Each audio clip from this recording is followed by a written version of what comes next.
নমস্কার, রেফ স্পোর্টস বাংলার পর্দায় আপনাদেরকে জানাই স্বাগত। আজ একটা ফুটবল স্টোরি নিয়ে চলেছি, মানে ইউকেতে আছি, তার সঙ্গে আছে আমার ভাই রোহান, যে ইউকের এনসাইক্লোপিডিয়া না, সরি, ফুটবলের এনসাইক্লোপিডিয়া, মানে ফুটবলের 10th 11th 12th যত ডিভিশন হয় তো সেই ক্লাবের হচ্ছে এনসাইক্লোপিডিয়া। আজকে আমাকে বললো যে সকাল সকাল যখন কিছু নেই দিদি, চলো রেঞ্জার্স ক্লাব ঘুরে আসি।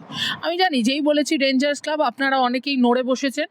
এবার রেঞ্জার্স ক্লাবের হিস্ট্রিটা কি আমি যদি সব বলে দিই তাহলে আর ওকে স্ক্রিনে নিয়ে লাভ কি, বলে দাও বাবা। অফকোর্স অ্যান্ড ফুটবল ফ্যান অবশ্যই বাংলার ফুটবল ফ্যানদের তো বলার কিছু না, বাট শুধুমাত্র বাংলা না, পৃথিবীর যে কোনো দেশের জায়গারই ফুটবল ফ্যানরা যখনই গ্লাসগোতে আসবে কখনোই এই দুটো ক্লাবকে ভিজিট করতেই হবে, রেঞ্জার্স এবং কিন্তু আমাদের বাংলা ভিডিওটা তো ওরা দেখতে পাবে না। অফকোর্স এই দুটো ক্লাবকে ঘুরতেই হবে, রেঞ্জার্স এবং সেল্টিক। আমাদের কলকাতা ডার্বির সাথে একটা বিভৎস সিমিলার একটা মিল রয়েছে এখানকার, যে ওল্ড ফর্ম ডার্বি আমরা বলে থাকি, রেঞ্জার্স ভার্সেস সেল্টিকের। খুব ইন্টারেস্টিং স্টোরি। প্রথমে এই ক্লাবটার বিষয়ে একটুখানি কথা বলে নিই। ক্লাবটা তৈরি হয়েছে 1872 সালে, ঠিক আছে? তো 1872 ক্লাবটা তৈরি হয়েছে। সেল্টিক তৈরি হয়েছে 1887 সাল, 1887, অ্যান্ড 1888 সাল, তার 2 বছর পরে স্কটিশ এফএ তৈরি হয়েছে, স্কটিশ ফুটবল অ্যাসোসিয়েশন 1890 সালে তৈরি হয়েছে। 1888 সালে প্রথমবার সেল্টিক এবং রেঞ্জার্সের মধ্যে ম্যাচ হয়। 1888 সালে ভারতীয় ফুটবলের একটা জিনিস তৈরি হয়, স্যার মর্টিমার ডুরান্টের নামে ডুরান্ট কাপ চালু হয় সিমলাতে। বাট হ্যাঁ, coming back to Glasgow rangers, 1872 সালে যখন ক্লাবটা তৈরি হয়, 4 জন বন্ধু মিলে ক্লাবটা তৈরি করে। বন্ধুদের নাম হচ্ছে Moses McNeil, Peter McNeil, William McBeath আর পিটার ক্যাম্বেল। 4 জন বন্ধু মিলে ক্লাবটা তৈরি করে। তখনও ক্লাবটার সাথে সেরকম আইডেন্টিটি জড়িয়ে ছিল না কিছু, যেটা পরবর্তীকালে শুরু হয়েছে। তার কিছু 1872 তার কিছু বছর পরেই সেল্টিক তৈরি হয়, প্রথমবার ওরা ম্যাচ খেলে এবং প্রথম ম্যাচটাতে 5-3 মোস্ট প্রবাবলি সেল্টিক ম্যাচটা জিতেছিল। তো সেখান থেকে রাইভালরি চালু হয়। তুমি যেটা বললে যে রাইভালরিটার কি ইতিহাস, সেটা যদি বলতে হয়,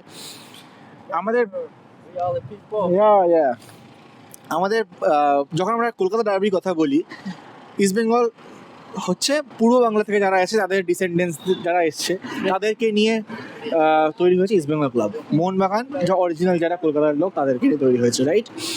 এইটার ক্ষেত্রে কাছাকাছি একটা স্টোরি আছে। সেল্টিক্সের যারা সমর্থক, তারা হচ্ছে অরিজিনালি সেই সময়, এখনকার তো না, সেই সময়ের হচ্ছে যারা আয়ারল্যান্ড থেকে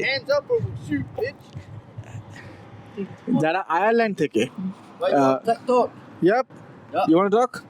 Live? No, not live. What's your name on it? Rev Sports, REV. It's in. What's it for? Get your follow, my man. Yeah. What's it say? Is that about Rangers? Yep. Yes. In Bengali. Take five, Chef, take five. You're a Celtic fan? Rangers are money, sell it. We are actually talking about Celtic Rangers rivalry only. Come on, money, sell it. But এই যে phone পড়ে যাচ্ছে, সবকিছু পড়ে যাচ্ছে, চারিদিক থেকে দর্শক এসে ঢুকে পড়ছে ফ্রেমে। এই যে আমরা, এবং এটা কিন্তু টাইমলি হয়েছে ব্যাপারটা। অবশ্যই পুরো টাইমলি হয়েছে, কারণ আমরা কথা বলছিলাম, আমি জানি না ও হঠাৎ করে মাইকটা দেখতে লাগলো কেন, বাট এক তো হচ্ছে এত হাওয়া দিচ্ছে।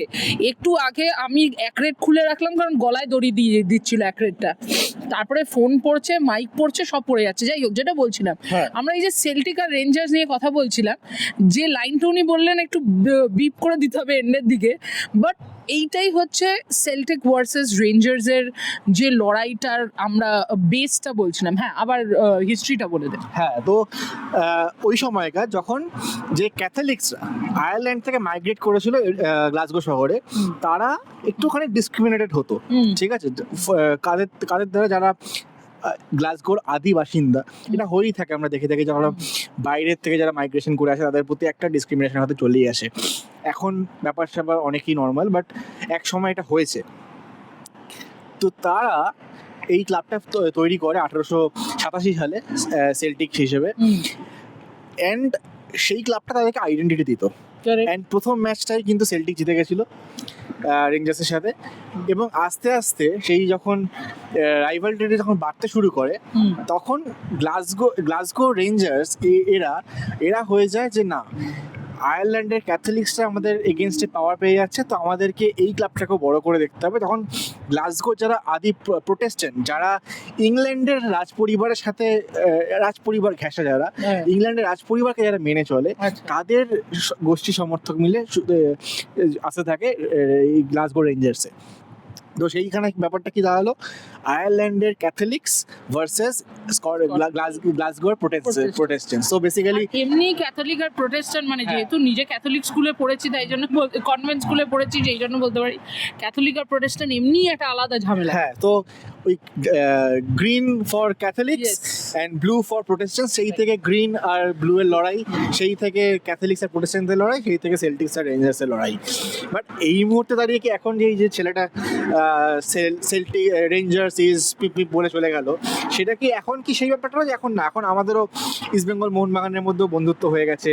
এখন আমরা আমার মনে হয় এই যে যেটা বললি এইটা অবভিয়াসলি একটু ডাইভার্ট করে যাচ্ছে, বাট এই টপিকটা খুব ইন্টারেস্টিং। যে জানিস তো সেল্টিক্স বল বা rangers ball, same goes for east Bengal Mohun Bagan. I don't think it is about তোর আমার ভীষণ ইমোশন, আমাদের বাবা জ্যাঠা দাদু, এখন এটা ফুটবল ম্যাচ, তখন না। আরেকটা জিনিস আছে, আমার এটা মনে আছে, হ্যাঁ আমি একবার খুব ছোটবেলায় বাবাকে জিজ্ঞেস করেছিলাম, কারণ আমার সমস্ত ব্যাপারটাই মানে স্পোর্টসে বাবার হাত ধরে, তো বাবাকে আমি জিজ্ঞেস করেছিলাম যে আমাকে কি ইস্ট বেঙ্গল সাপোর্ট করতেই হবে? বাবার কথা ছিল যে করতেই হবে, কারণ এটা ফ্যামিলির ব্যাপার। তো এমন না যে ইস্ট বেঙ্গল ক্লাবে আমাদের কোনো স্টেক আছে, but you inherit East Bengal identity.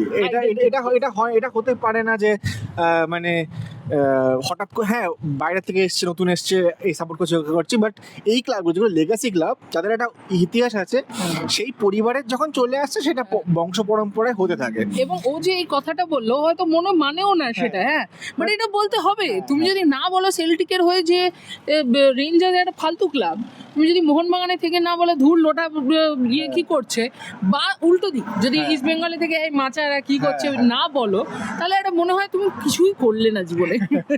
অবশ্যই এই রাইভালরিগুলো এরকম ভাবেই চলতে থাকে। তো এটা হচ্ছে তার রিচ হিস্ট্রি। এখন অনেক বেশি স্পোর্টিং ব্যাপার হয়ে গেছে, বাট ওই সময় ছিল না। ওই সময় কিছু সমাজের ক্লাসের বৈষম্য ব্যাপারটা ছিল। যারা সেল্টিক্সের ফ্যান তারা অনেক বেশি ডিসক্রিমিনেটেড হতো, তারা বাইরে থেকে এসছে, এরকম একটা রিফিউজি সেই টাইপের একটা ব্যাপার ছিল, যেটা হয়তো কলকাতাতেও এক সময় ছিল ইস্ট বেঙ্গল সমর্থকদের ইয়েতে। তো ওইখান দেখতে গেলে ব্যাপারটা অবশ্যই কাছাকাছির মধ্যে সিমিলার। বেশ 8 মিনিট ধরে আড্ডা মারলাম। দেখুন এরপরে আপনাদেরকে আমরা মার্চেন্ডাইজ স্টোর নিয়ে বলবো, এটা প্রথমে ভাবছিলাম, তারপরে ভাবলাম মার্চেন্ডাইজ স্টোর নিয়ে বলবো না, আগে আরেকটা দোকানে যাই। কোন দোকানে যাব? সেল্টিক্সের মার্চেন্ডাইজ স্টোরে। দুটো মিলিয়ে আড্ডা মারবো, কারণ একটা খুব ইম্পর্টেন্ট বিষয় বারবার চলে আসে। আমি যতবার ইউকেতে আসি, কারণ আমি এটাও বলছি, ধরো আজ ছোট কোনো ক্রিকেট কাউন্টিতে যাচ্ছি, আমি ছোট কোনো ফুটবল ক্লাবে যাচ্ছি, এই যে আমরা ব্রিক টাউনে গেছিলাম, কি দুর্ধর্ষ মার্চেন্ডাইজ স্টোর। আমার কাছে এখনো ইস্ট বেঙ্গলের একটা প্রপার মার্চেন্ডাইজ স্টোর তো ছেড়ে দাও, একটা প্রপার মার্চেন্ডাইজ নেই পর্যন্ত। মোহনবাগানের মার্চেন্ডাইজ, যেহেতু এখন মোহনবাগানের মার্চেন্ডাইজ স্কেচার্স বানায়, তো কোয়েস্ট মলে গেলে স্কেচার্সের দোকান, শোরুমে গেলে মোহনবাগানে পাওয়া যায়। আমি স্কেচার্সে গিয়ে সেই আনন্দটা তো পাবো না, একদমই তাই। আর ইস্ট বেঙ্গলের যে ট্র্যাকনের তো শোরুম আমার মনে হয় না আছে বলে, অনলাইনে দেখলে পাওয়া যায়, ওয়েবসাইটে দেখলে পাওয়া যায়, বাট খুব ডিফিকাল্ট পেতে গেলে, অফিসিয়াল মার্চেন্ডাইজ পেতে গেলে খুব ডিফিকাল্টি হয়। একদমই। আর অফিসিয়াল মার্চেন্ডাইজটা অন্যরকম ফিলে আর অন্যরকম ভালোবাসা, মানে ভেতর দিয়ে ঢুকছি, রেঞ্জার্সের সাথে আমাদের কোনো সম্পর্ক নেই, কিন্তু হ্যাঁ এক্স্যাক্টলি তাও, এবং আমরা সবখানে গিয়ে অন্তত একটা অফিসিয়াল ব্যাচ কিনি, এই জন্যে না যে আমাদের প্রচণ্ড ভালোবাসার কোনো ক্লাব, এই জন্যে যখন আপনি মার্চেন্ডাইজ স্টোর 2তলা 3তলা ঘুরবেন, একটা ব্যাপার কিন্তু আসে, এই যে হোম, এবং আমার সবচেয়ে ভালো আরও লাগে হচ্ছে মেন্স উইমেন্স একসঙ্গে থাকবে, বাচ্চাদের জন্যও আছে হোম জার্সি, অ্যাওয়ে জার্সি, সমস্ত কিছু। আর শুধু জার্সি নয়, জার্সি ও সরি ইনজার্ড, অনেকদিন সিজন চলছে, লম্বা সিজন চলছে, এই জন্য তোর সাথে ইনজার্ড হয়ে গেছে মাঝখানে। আর আমার তো ফিজিওথেরাপিস্ট বা ডাক্তারও নেই, আমাকে ইন্ডিয়া গিয়ে দেখাতে হবে।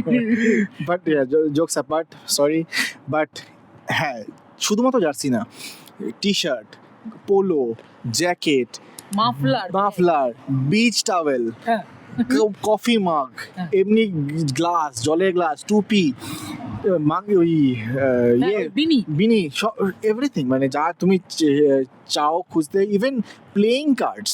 ইয়েস আমি এক জায়গায় প্লেয়িং কার্ডস দেখলাম, অফিসিয়াল প্লেয়িং কার্ডস, এরকম ব্যাচ যেটা আমরা কিনেছি। সো গলফের একটা গলফের আলাদা সেকশন, যেখানে গলফের যে গলফ ক্লাব, যে ড্রাইভার ক্লাবটা ঢাকার জন্য যে একটা ব্যাগ পাউচ, সেটার মধ্যে রেঞ্জার্সের লোগো দেওয়া, মানে ইনক্রেডিবল। মানে মার্চেন্ডাইজিংটাকে ইউকেতে একটা অন্য মাত্রায় নিয়ে গেছে। এবং সেই ক্ষেত্রে লয়্যালটিটাকে অন্য মাত্রায় নিয়ে গেছে, যেই জন্যে যে কোনো ক্লাব লেভেল ম্যাচেস বলো, যে কোনো বলো, তাতে সাপোর্ট কিন্তু অন্য লেভেলের আসে। সবসময় হয়তো স্টেডিয়াম ভরলো না ভরলো, ফুটবলের ক্ষেত্রে তো আমরা রাসে গেছিলাম, রাস এফসি স্টেডিয়াম কমপ্লিটলি ভরা ছিল। সেই লয়্যালটিটা আমার মনে হয় আরও মার্চেন্ডাইজ শপ আনে। আপনাদের সঙ্গে অনেকক্ষণ গল্প করলাম, এরপর আমাদের যেতে হবে এসিসি আর্মাডিলো, কারণ দেখুন কি হয়, এইরকম অসাধারণ স্টোরিগুলো করতে গিয়ে আসল গেমটা তো ভুলে যায় না।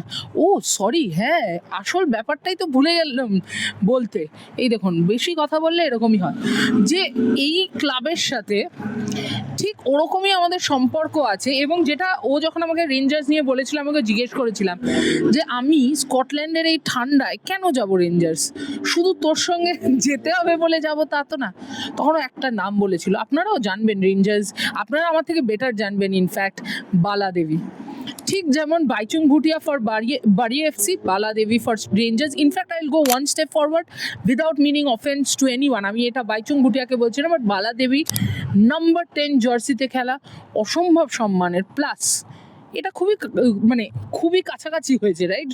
2020 কথা বলছি আমরা, 2020 থেকে একটাই সিজন খেলেছিলাম, 20 থেকে 21। বাইচুংও বরং বাড়িতে 10 নম্বর পড়তো, বাট বাইচুংয়ের ব্যাপারটা কী ছিল, বাইচুং কখনোই ফার্স্ট টিম অবধি যেতে পারেনি। বাইচুং খেলেছিল বেশ কিছু, 2টো সিজন না 3টে সিজন ছিল, বাট ওই ফার্স্ট টিমের রেগুলার প্লেয়ার হয়তো বাইচুং হতে পারেনি।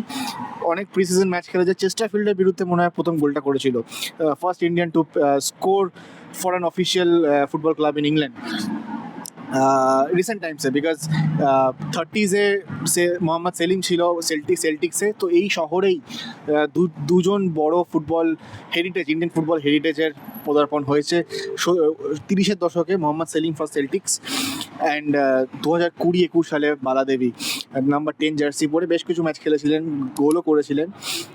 একটা দুর্দান্ত ফ্রিকিক ছিল, আমি দেখেছি, হয়তো খেলাটা দেখেছিলাম লাইভ না, বাট রিপ্লেতে হাইলাইটসে দেখেছিলাম। But it gives you pride, you know, এত দেশের থেকে এত দূরে, ফ্রম আ কান্ট্রি যারা ফুটবলে কিছু করতে পারে না, একদম রাইট, সেখান থেকে উঠে এসে একটা এরকম হেরিটেজপূর্ণ ক্লাবের হয়ে 10 নম্বর জার্সি পরা, অফকোর্স মানে হ্যাটস অফ টু বালা দেবী। অনেক দিন ভারতের জাতীয় দলের প্রতিনিধিত্ব করেছেন, বাট এরকম এরকম স্টোরিজগুলোই হয়তো আরও পরের জেনারেশনকে এগিয়ে নিয়ে যাবে। এখন এই মুহূর্তে ভারতীয় যদি মহিলা ফুটবল দেখি, অনেক ছেলেদের থেকে অনেক বেশি মহিলা ফুটবলার আছে যারা ইউরোপে খেলছে। মনীষা কালিয়ান তো পরপর ইউএফএ চ্যাম্পিয়ন্স লিগ খেললো, এখন পেরুতে রয়েছেন। দাংমে গ্রেস খেলছিল বাইরে খেলতে, আদিতে গেছিল ইংল্যান্ডে খেলেছে ওয়েস্ট হ্যামের হয়ে, বালা দেবী ইয়েতে স্কটল্যান্ডে। সো এই স্টোরিজগুলো always important to say as well, মানে হয়তো অনেকে জানে না, বাট এই স্টোরিগুলো জানানোর জন্য খুব ইম্পর্টেন্ট, জাস্ট টু শো যে না ভাই এটাও হতে পারে।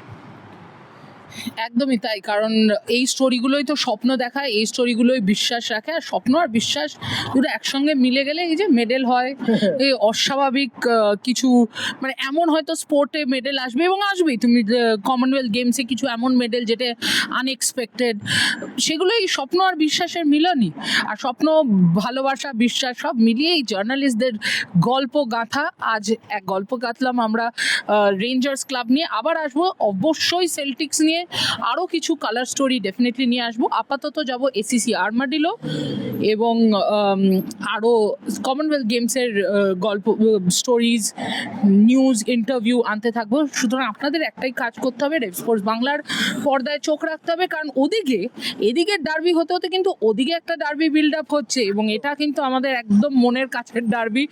সুতরাং রাহুল এবং সোমনাথকে ওভার টু দেম ওই ডার্বি বিল্ড আপের জন্য। আপাতত এখান থেকে এইটুকুই, রোহান আর আমার তরফ থেকে আপনাদেরকে টাটা।